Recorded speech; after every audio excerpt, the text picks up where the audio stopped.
அனைத்து ஊடகங்களுக்கும் பத்திரிகை நண்பர்களுக்கும் வணக்கம்.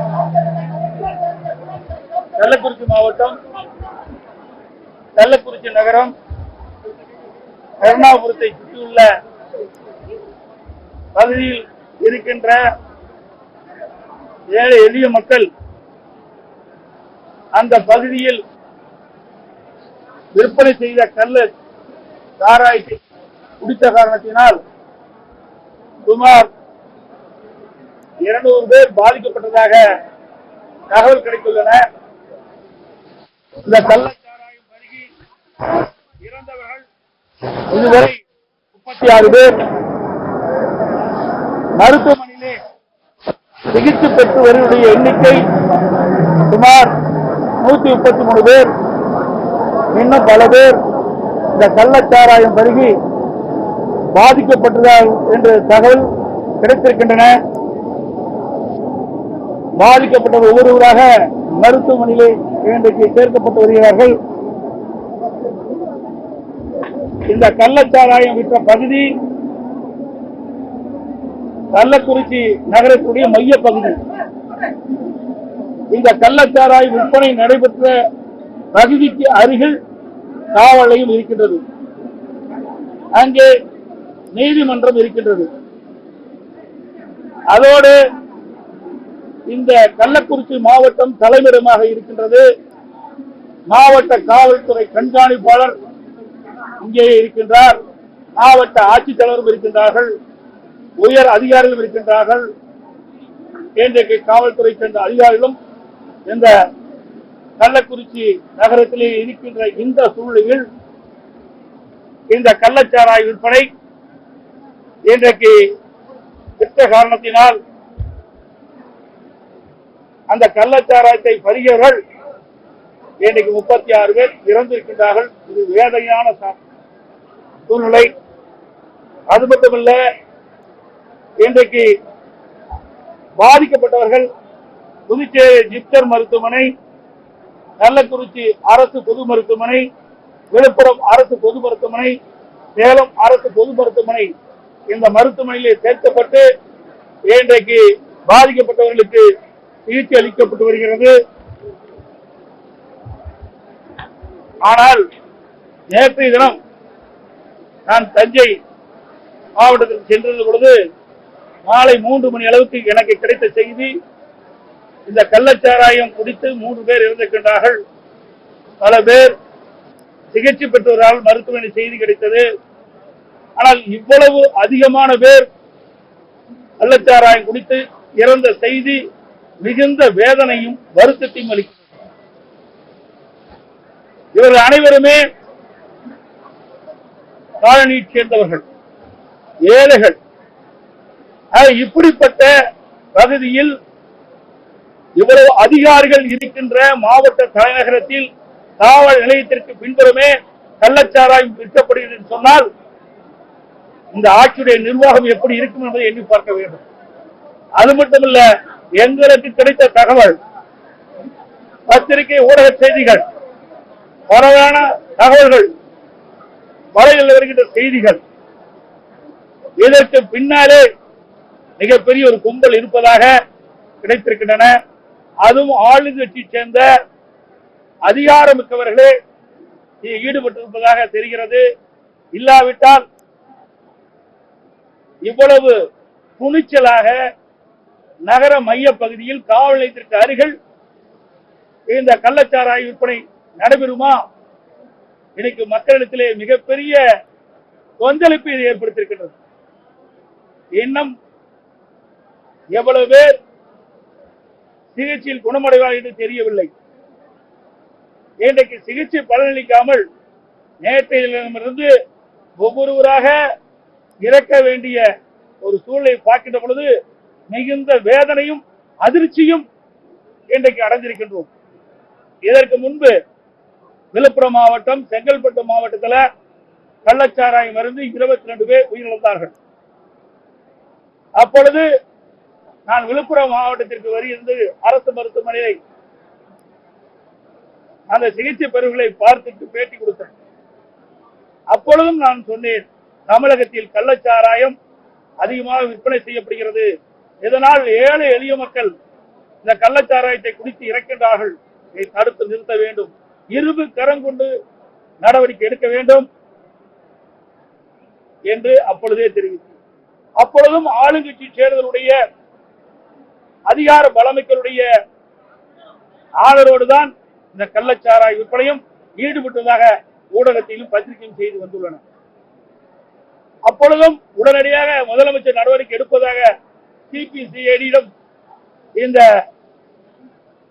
கள்ளச்சாராயம் அறிந்து இறந்தவருடைய நிலை பற்றி ஆராய நடவடிக்கை எடுக்க சிபிசிஐடியும் ஒப்படைத்தார். இதுவரை என்ன ஆனது என்றே தெரியவில்லை. யார் மீது இவர்கள் நடவடிக்கை எடுத்திருக்கின்றார்கள் இந்த விடியா திமுக அரசு. அப்பொழுது வீர வசனம் பேசி அறிவிப்பை வெளியிடுகிறார்கள். ஆனால் அந்த பிரச்சனை முடிந்த பிறகு அதோடு விட்டு விடுகிறார்கள். செங்கல்பட்டு மாவட்டம், விழுப்புரம் மாவட்டத்தில் கள்ளச்சாராயம் அறிந்து இறந்தவர்கள், அதற்கு காரணமானவர்கள் யார், எந்தெந்த அதிகாரிகள், எந்தெந்த காவல்துறை சேர்ந்தவர்கள், எவர் மீது இதுவரை நடவடிக்கை எடுத்திருக்கிறார். இப்பொழுதும் இவ்வளவு பிரச்சனை ஏற்பட்டிருக்கின்றது. நேற்றைய தினம் இந்த மாவட்டத்தின் பொறுப்பு அமைச்சர், பொதுப்பணித்துறை அமைச்சர், மக்கள் நல்வாழ்வுத்துறை அமைச்சர் நேற்று பேட்டி கொடுத்திருக்கிறாங்க. அப்ப என்ன சொல்றாங்க, இந்த கள்ளச்சாராயம் விற்பனை குறித்து அரசுக்கு தகவல் கிடைத்திருந்தால் நடவடிக்கை எடுப்போம் என்று சொல்கிறார்.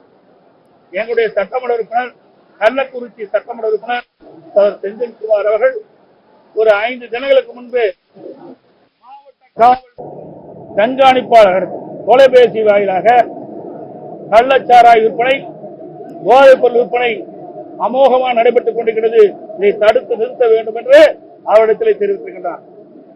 நேற்றைய முன்தினம் அவர் நேரிலே சந்திக்கின்ற பொழுது காவல்துறை கண்காணிப்பிடம் தெரிவிக்கின்றார், நான் குறிப்பிட்டேன், இன்னும் நடவடிக்கை எடுக்கவில்லை.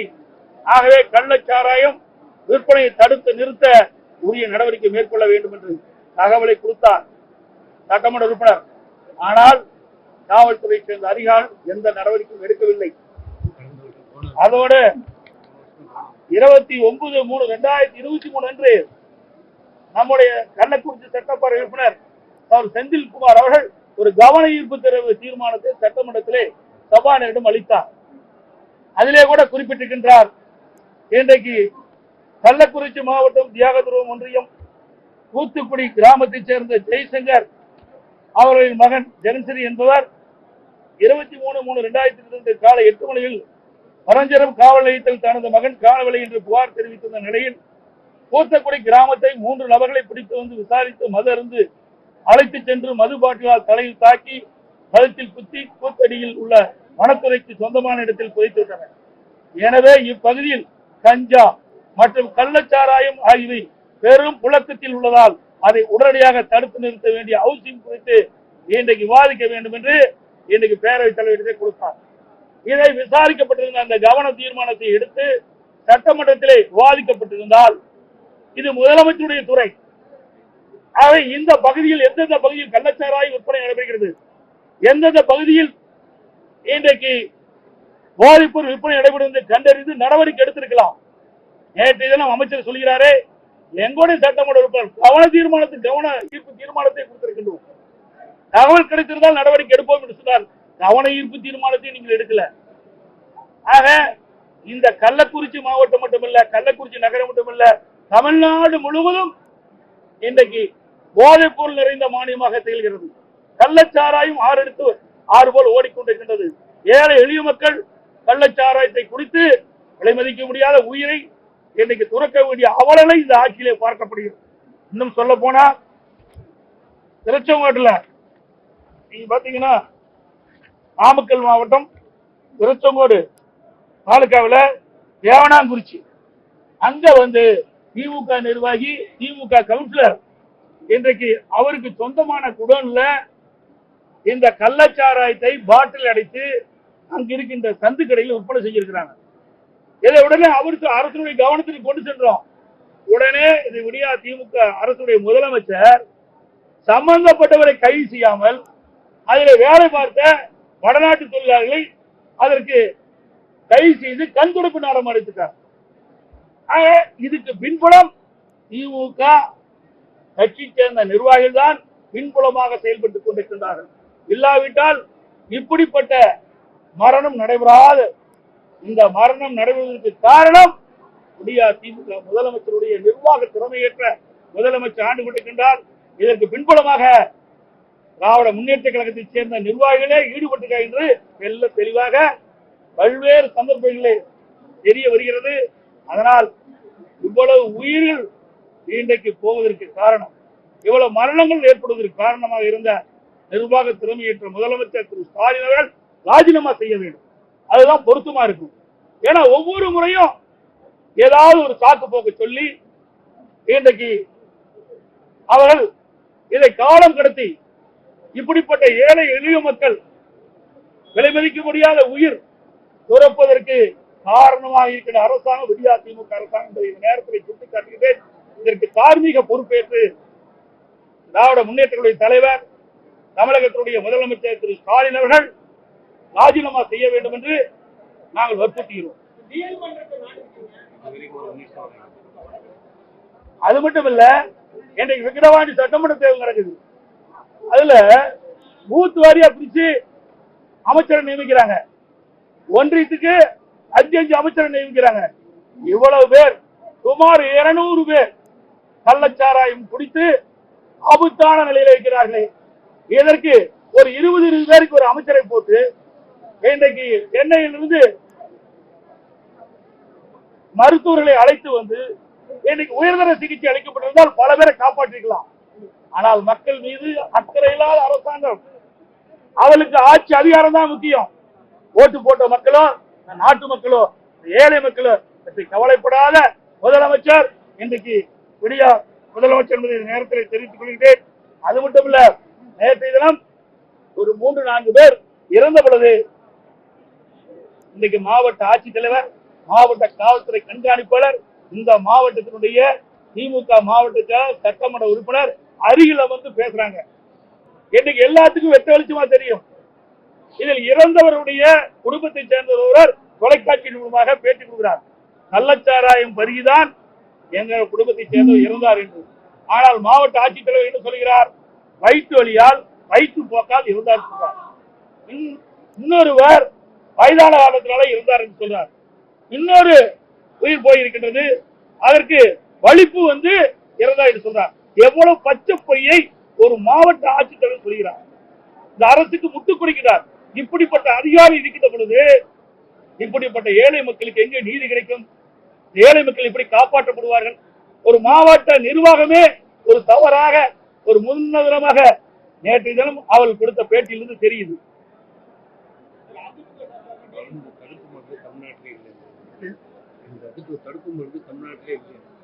அது மட்டுமல்ல, அதிமுக ஆட்சியில கள்ளக்குறிச்சி மாவட்டத்தை நாங்கள் அறிவித்தோம். இந்த மக்களுடைய கோரிக்கையை ஏற்று அதோடு இந்த மாவட்ட மக்கள் இருக்கின்ற முன்னாள் அமைச்சர் சிவி சண்முகம், குபரகுரு அவர்கள், இன்னும் முன்னாள் சட்டமன்ற உறுப்பினர்கள், எங்களுடைய சட்டமன்ற உறுப்பினர்கள் கோரிக்கை வச்சாங்க. அவருடைய கோரிக்கை ஏற்று இங்கே ஒரு அரசு மருத்துவமனை கொண்டு வந்தோம். அந்த மருத்துவமனைக்கு தேவையான மருத்துவர்களோட நியமிக்கல. நல்ல மருத்துவர்களை இங்கே நியமிக்கப்பட்டிருந்தால் இவ்வளவு பெரிய மருத்துவமனை கட்டி கொடுத்திருக்கிறோம்.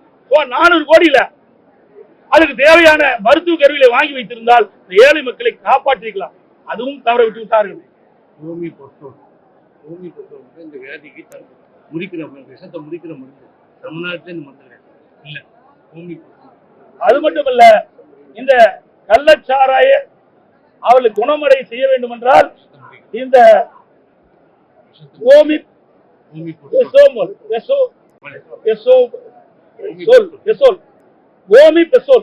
என்ற மருந்து இதுக்கு இருந்திருந்தால் இந்த விஷச்சாராயம் அறிஞர்களை குணப்படுத்திருக்க முடியும். அதுவும் தமிழ்நாட்டில் எந்த மருத்துவமனையும் இல்லை. ஆக இப்படிப்பட்ட ஒரு அவல ஆட்சி தமிழகத்தில் நடைபெற்றுக் கொண்டிருக்கிறது. இதற்கெல்லாம் தார்மீக பொறுப்பேற்று இன்றைய முதலமைச்சர் திரு ஸ்டாலின் அவர்கள் ராஜினாமா செய்ய வேண்டும்.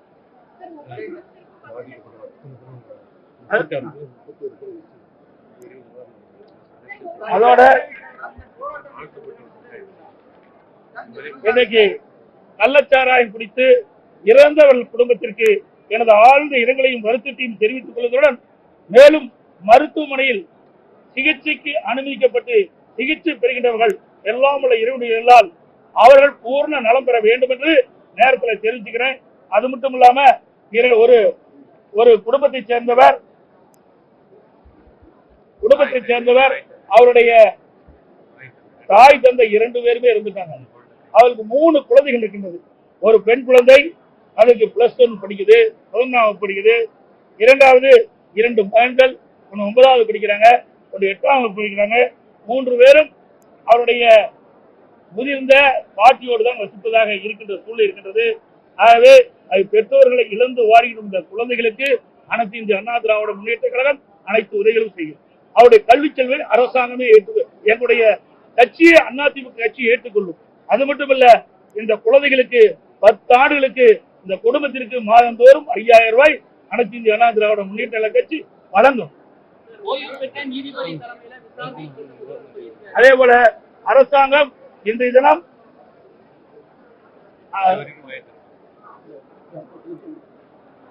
இன்றைக்கு விடியா திமுக முதலமைச்சர் ஸ்டாலின் அவர்கள் விஷசாராயம் குடித்து இறந்தவர்களின் குடும்பத்திற்கு தலா 10 லட்சம் அறிவித்திருப்பதாக செய்திகள் தெரிவிக்கின்றன. எனக்கு கிடைத்த தகவல் அறிவிச்சிருக்காங்களா? இது போதாது, அத்தனை பேரும் ஏழை குடும்பத்தை சேர்ந்தவர்கள். அதனால ஒவ்வொரு குடும்பத்தை இறந்த ஒவ்வொரு குடும்பத்திற்கும் அந்த ஏழை குடும்பத்தை சேர்ந்த காரணத்தினால் அவருடைய உழைப்பினால் தான் அந்த குடும்பம் வாழ வேண்டிய சூழ்நிலை இருக்கிற காரணத்தினால் இது 10 லட்சம் போதாது, அதை உயர்த்தி ஒவ்வொரு குடும்பத்திற்கும் 25 லட்சம் ரூபாய் வழங்க வேண்டும் என்று இந்த அரசுடைய கவனத்தை கொடுக்கிறேன். அதோட இதுல தகுதியானவர்கள் இந்த குடும்பத்தில் இருக்கிறவர்களுக்கு ஏதாவது ஒரு வேலை அவர்களுக்கு இறந்த ஒரு குடும்பத்திற்கு வழங்க வேண்டும் என்றும் கோரிக்கை வைக்கிறோம்.